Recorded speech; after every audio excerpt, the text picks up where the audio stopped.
빌립보서 4장 6절 7절 말씀 읽겠습니다. 아무것도 염려하지 말고 오직 모든 일에 기도와 간구로 너희 구할 것을 감사함으로 하나님께 아뢰라. 그리하면 모든 지각에 뛰어난 하나님의 평강이 그리스도 예수 안에서 너희 마음과 생각을 지키시리라. 아멘. 오늘은 이 본문 말씀을 통하여 하나님의 평강, 이런 제목으로 하나님의 말씀을 살펴보도록 하겠습니다. 하나님의 평강.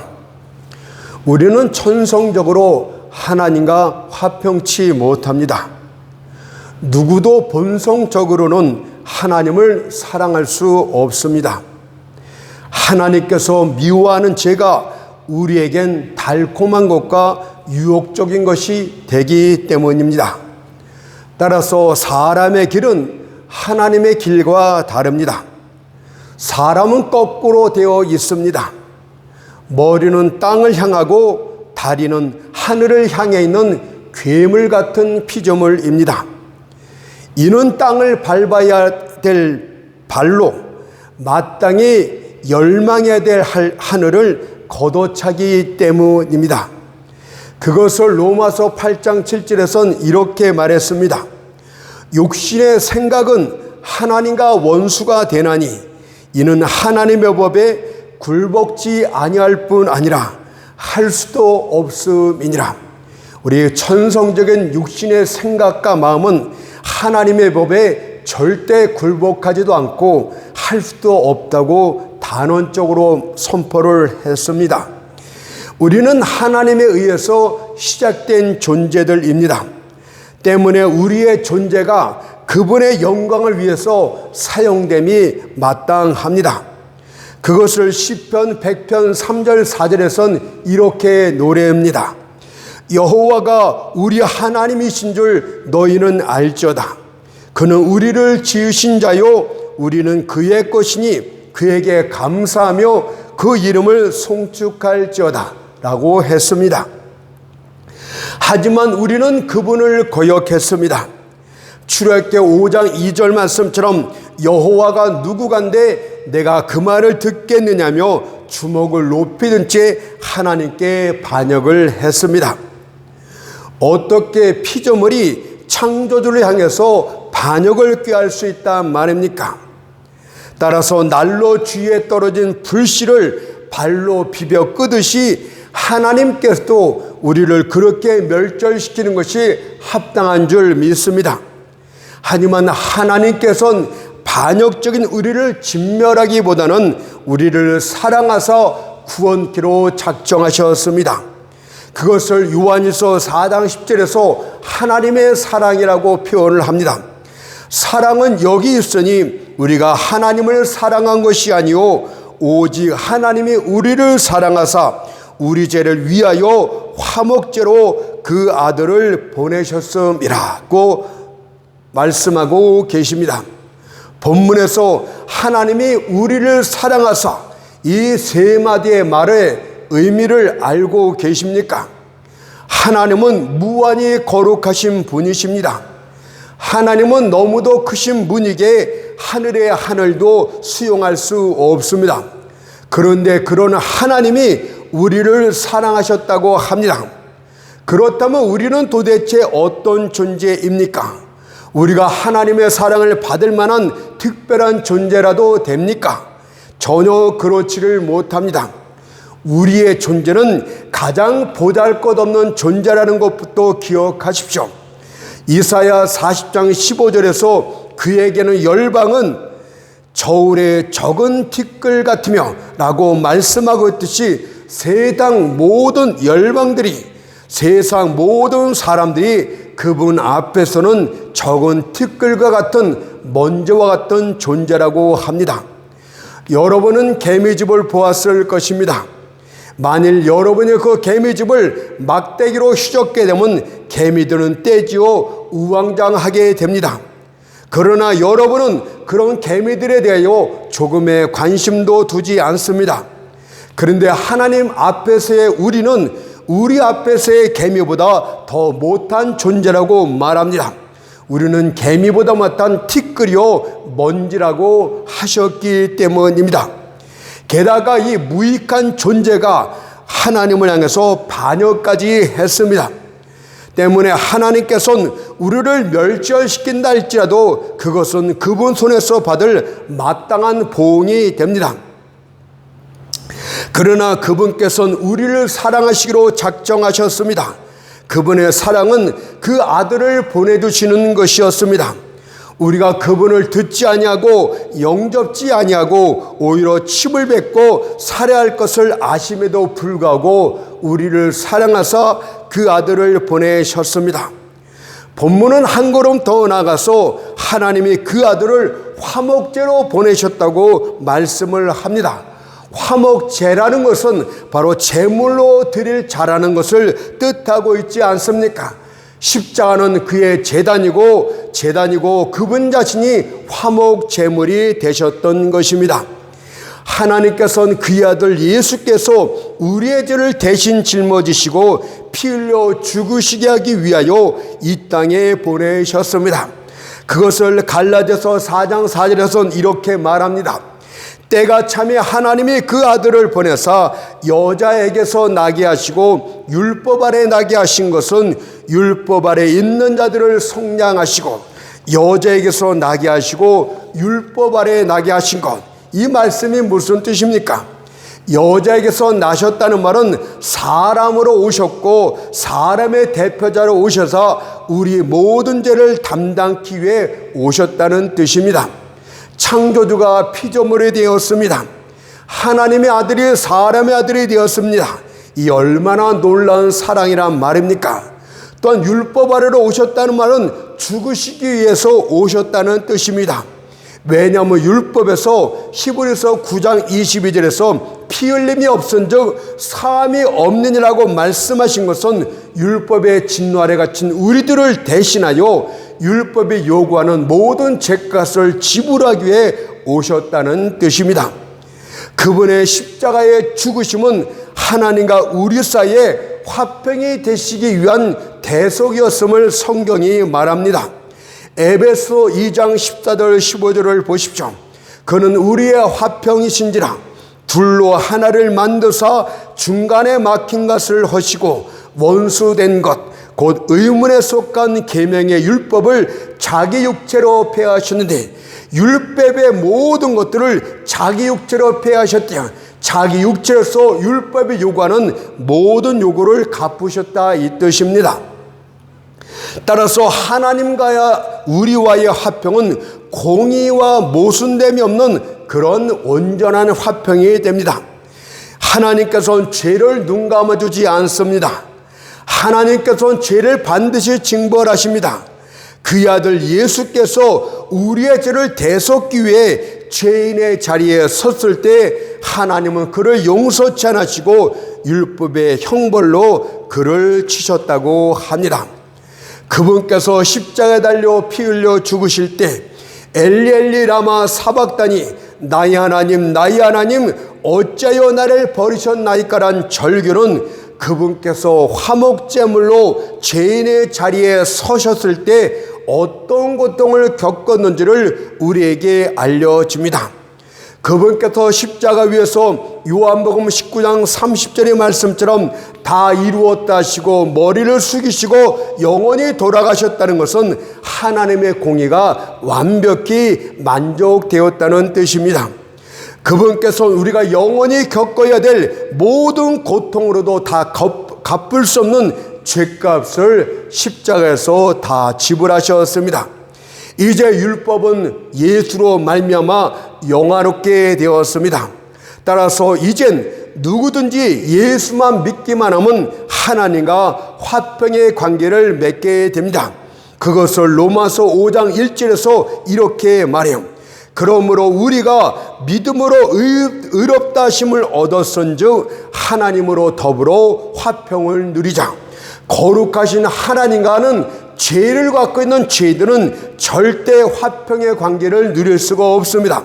우리가 예수를 믿음으로 의롭게 되었을 때 칭의라는 그 칭호를 받게 될 때 비로소 하나님과 화평의 관계를 맺게 됩니다.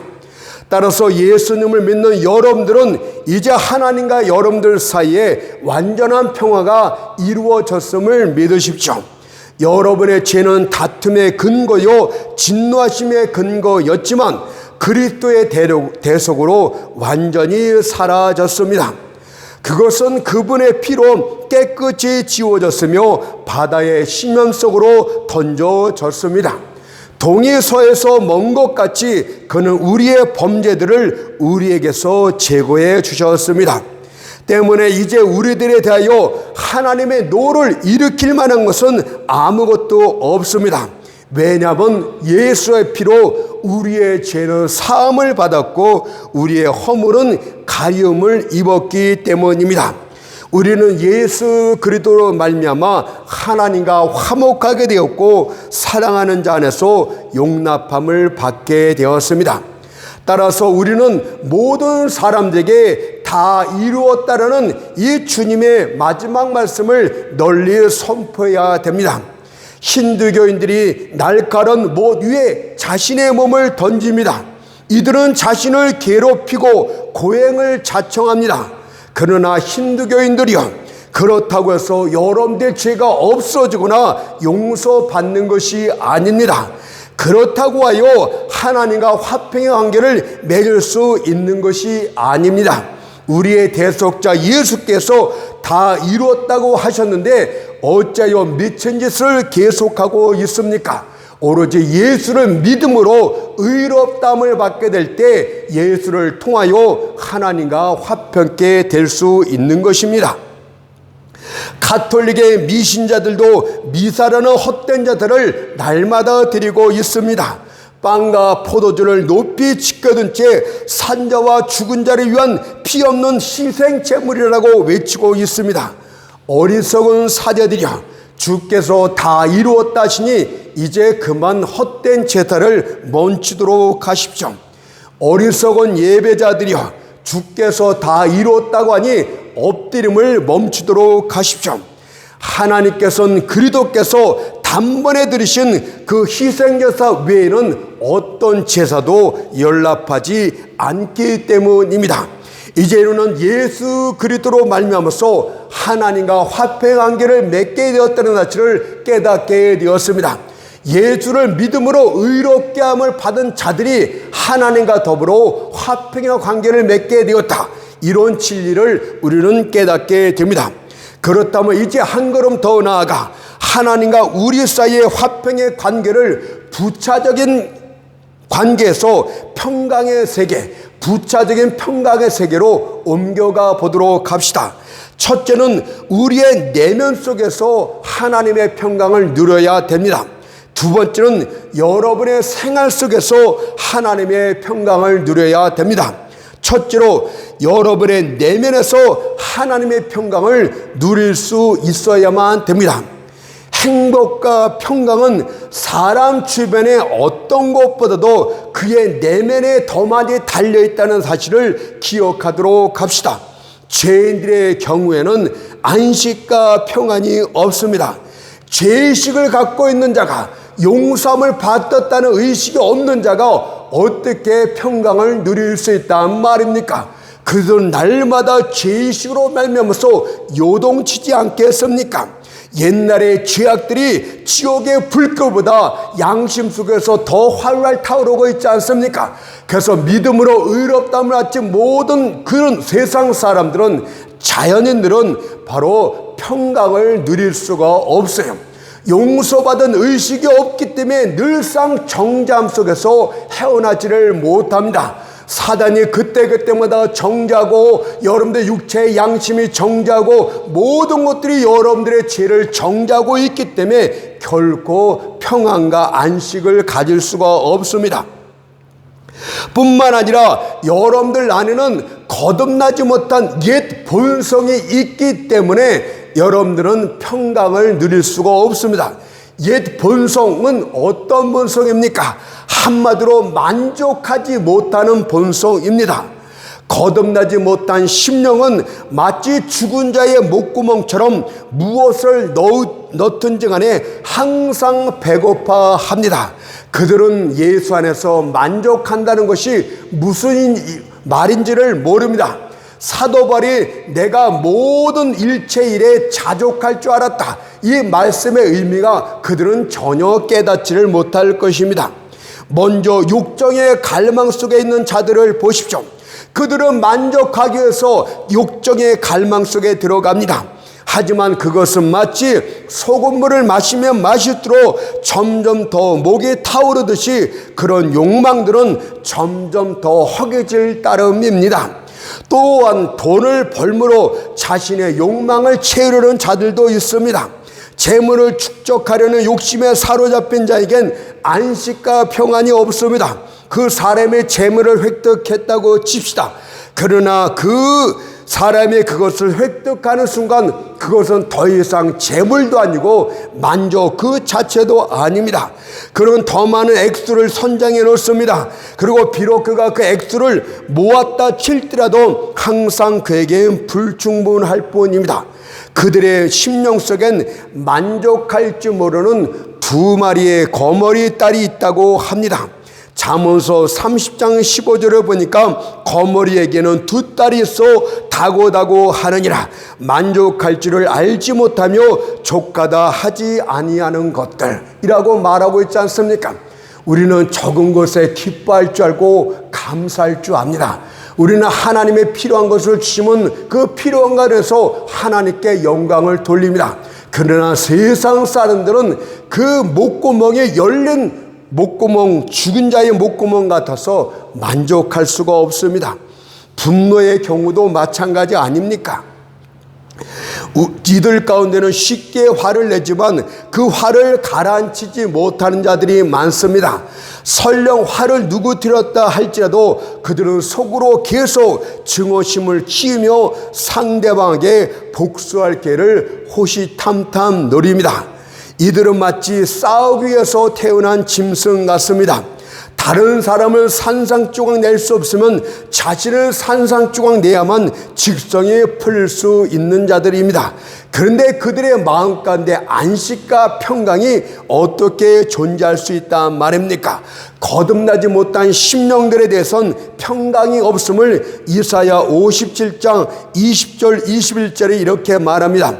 오직 악인은 능히 안정치 못하고 그물이 진흙과 더러운 것을 늘 솟쳐내는 요동하는 바다와 같으니라. 내 하나님의 말씀에 악인에게는 평강이 없다 하셨느니라. 늘상 더러운 욕망과 분노와 그 탐욕들이 욕정들이 쏟아져 나오는데 어떻게 평강을 유지할 수 있단 말입니까? 그러나 만일 그리스도가 그들 영혼의 보좌를 차지하게 되면 그들의 심령의 상태는 안정되게 될 것입니다. 성령께서 그 영혼 속에 비둘기처럼 임재하실 때 비로소 그 마음 가운데 평화가 깃들게 됩니다. 이스라엘 백성들이 블레셋과의 전투에서 패한 후 하나님의 언약궤를 빼앗깁니다. 블레셋 사람들은 그 언약궤를 자신들의 다곤 우상 신전에 둡니다. 그러자 그 다음날 어떤 일이 벌어졌습니까?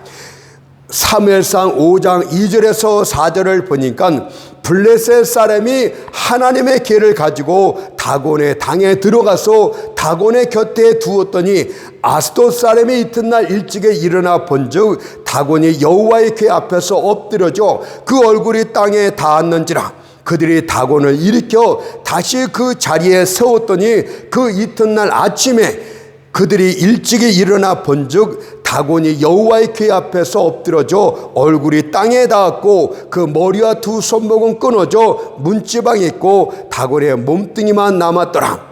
여러분들, 이 사건은 우리에게 영적인 의미를 주는데 다곤 신전은 그리스도를 믿기 전에 여러분들의 더러운 심령입니다. 그러나 예수를 믿고 예수가 내 마음에 들어오게 된다면, 다시 말해서 하나님의 임재의 상징인 하나님의 언약궤가 우리 안에 들어오게 된다면 세상의 모든 더럽고 악한 것들은 그분 앞에 엎드러지게 됩니다. 설령 다시 세운다 할지라도 마찬가지 결과입니다. 우리는 이것을 성령으로 거듭난 심령이라고 말하고 그리스도로 말미암아 새로운 피조물이 되었다고 말하기도 합니다. 고린도서 5장 17절에 보니까 그런즉 누구든지 그리스도 안에 있으면 새로운 피조물이라 이전 것은 지나갔으니 보라 새 것이 되었다. 평강의 왕 예수께서 내 마음의 자정에 계실 때 옛날에 그 모든 욕망들은 지배권을 상실하게 됩니다. 그것을 빌립보서 4장 7절에 이렇게 말했어요. 모든 지각에 뛰어난 하나님의 평강이 그리스도 예수 안에서 너희 마음과 생각을 지키시리라. 마지막으로 두 번째는 여러분들의 모든 외적 환경 가운데서 하나님의 평강을 누려야 됩니다. 오늘 본문에선 이런 평강을 염려를 없애주는 기도와 관련해서 말씀해 주고 있습니다. 빌립보서 4장 6절에서 아무것도 염려하지 말고 모든 일에 기도와 간구로 너희 구할 것을 감사함으로 아뢰라. 우리가 염려 자체는 하나님의 평강을 없애는 적이라 이 뜻 아닙니까? 염려는 염려에 찬 사람들에게 잘 불어납니다. 만약 여러분이 어떤 일에 대하여 염려하고 걱정하고 안달하기 시작한다면 염려는 쉴 새 없이 불어나게 됩니다. 아마 머리카락 숫자는 셀 수 있을지언정 염려의 숫자는 셀 수 없을 것입니다. 그리고 염려가 여러분들의 삶을 지배하게 된다면 더 이상 삶의 가치가 없게 됩니다. 뿐만 아니라 염려는 아무리 많이 해도 별 소용이 없다는 사실을 기억하십시오. 단지 여러분에게 큰 손상만 일으킬 뿐입니다. 여러분이 마음껏 염려한다 할지라도 염려로 키를 한 자나 더할 수 없습니다. 과도한 염려를 한다 할지라도 머리카락을 자라게 할 수도 없는 것입니다. 만약 염려가 그토록 하찮은 일도 하지 못한다면 보다 고상한 문제들에 대해서 무슨 일을 할 수 있다는 말입니까? 한 농부가 들판에 서서 이렇게 말했습니다. 만일 이 비가 계속 내리게 되면 들판의 곡식은 모두 죽고 말 것이다. 쾌청한 날씨가 속히 오지 아니하면 나는 조금의 수확도 얻지 못할 것이다 라며 양손을 잡고 비틀며 안달을 하고 있었습니다. 농부가 염려하며 왔다 갔다 하자 온 가족이 불안에 빠집니다.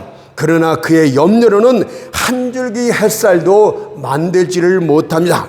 그의 모든 언짢은 언사를 통해선 구름 한 점 날려버리지 못했습니다. 그의 모든 불평을 통해서 한 방울의 빗방울도 그치게 하지를 못했습니다.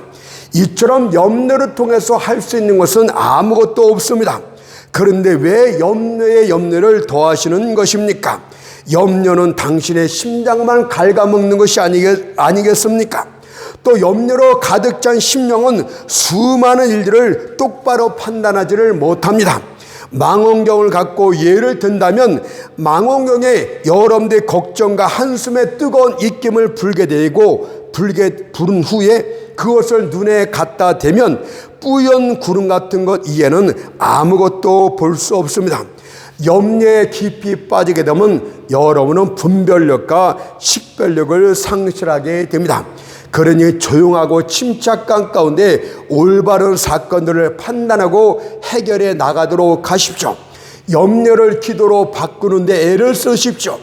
옛날 연금술사들이 광재를 금으로 바꾸려 했던 것처럼 여러분들도 거룩한 연금술을 행사하도록 하십시오.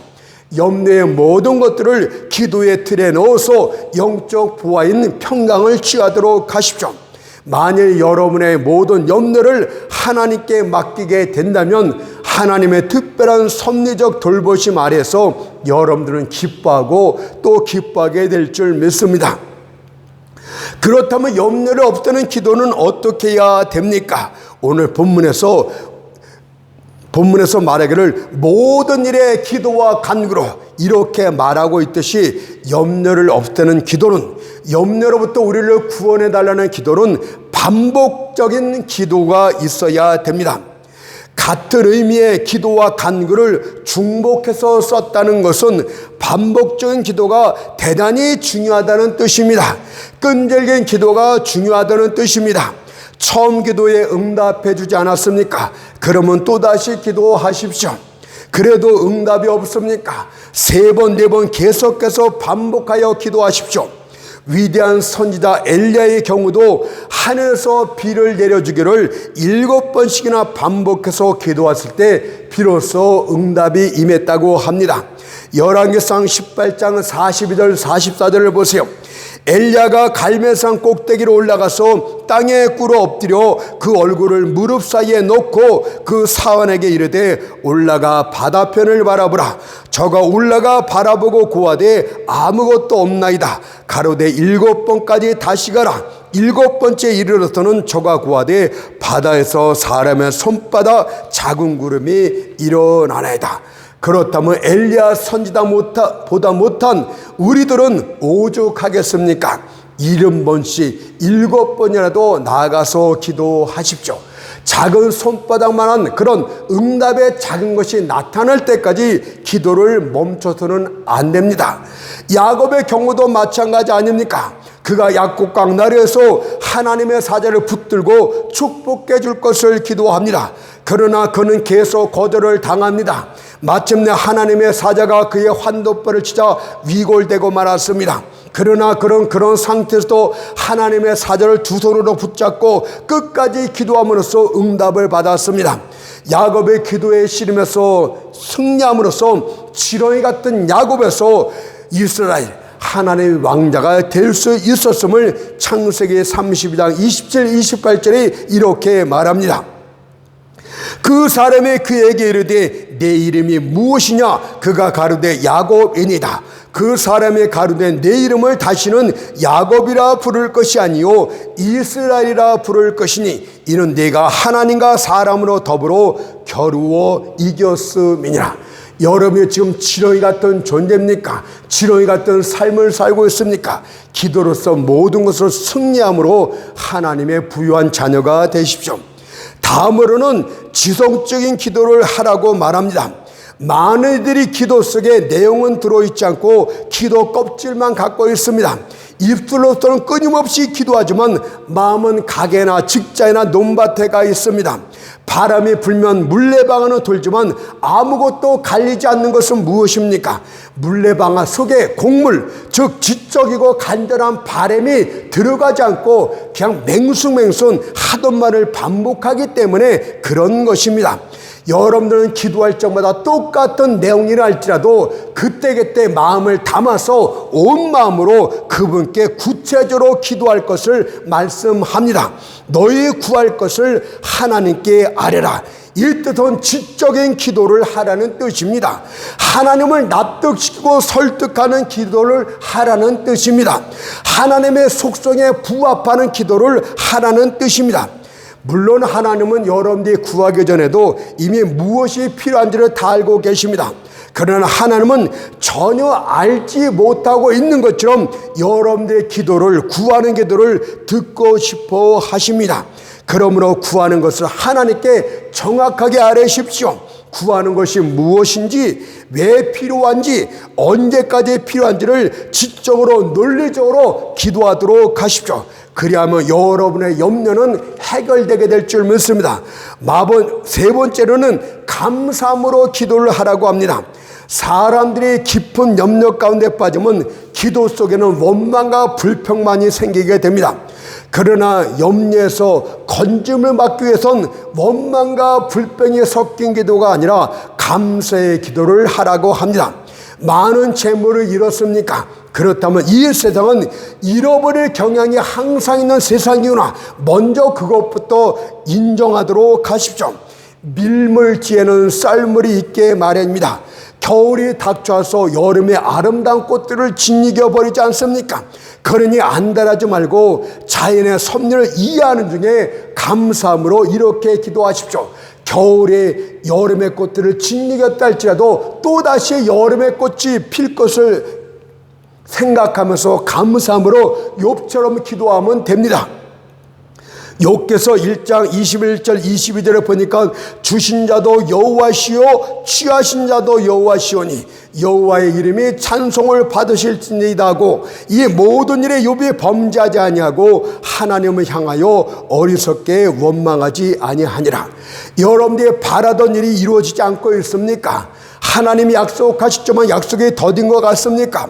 그러나 여러분들이 알아야 될 것은 하루 동안에 무슨 일이 날는지 내가 알 수 없음이라는 잠언서 27장 1절의 말씀을 기억하도록 하세요. 오늘까지도 더디고 아무것도 이루어진 거 아닌 것 같지만 내일 하루 만에 오늘 중에 갑자기 무슨 일이 일어날지 모르기 때문에 실망하거나 염려하지 말라 이 뜻입니다. 또한 여러분들 내일 갑자기 바라던 일이 일어날 수도 있습니다. 베드로서 3장 16절에서 주의 날이 도적같이 이르리니라고 하였듯이 약속이 갑자기 성취되기도 합니다. 그러니 염려하지 말고 낙심하지 말고 기도하도록 하십시오. 그러면 마지막으로는 기도에 대한 효과를 말씀드리고 마치도록 하겠습니다.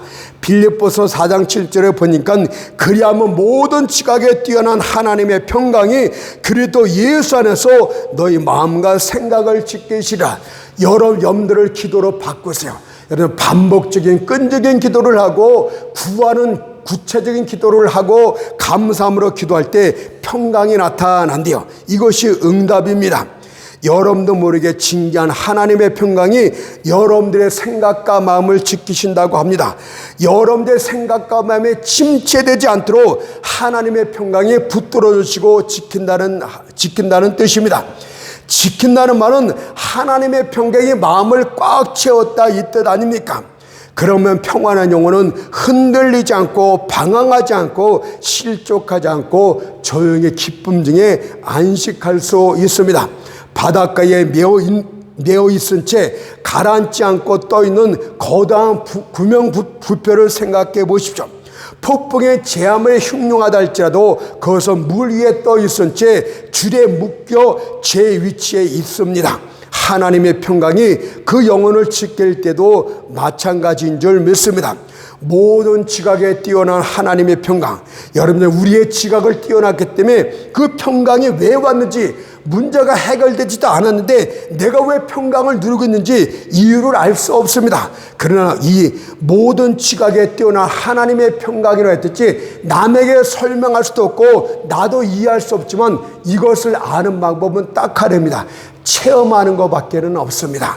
이 체험은 설명을 할 수가 없어요. 그냥 체험하는 것만이 알 수 있는 유일한 방법입니다. 바울이 토굴의 어두운 감옥에서 평강의 반짝임을 누렸습니다. 그 음침한 토굴 속의 바닥은 뚝뚝 떨어지는 물로 축축하고 얼마나 더러운지 몰랐습니다.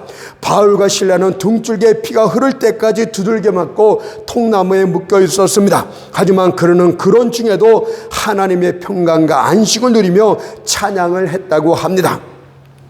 사도행전 16장 25절 26절에 보세요.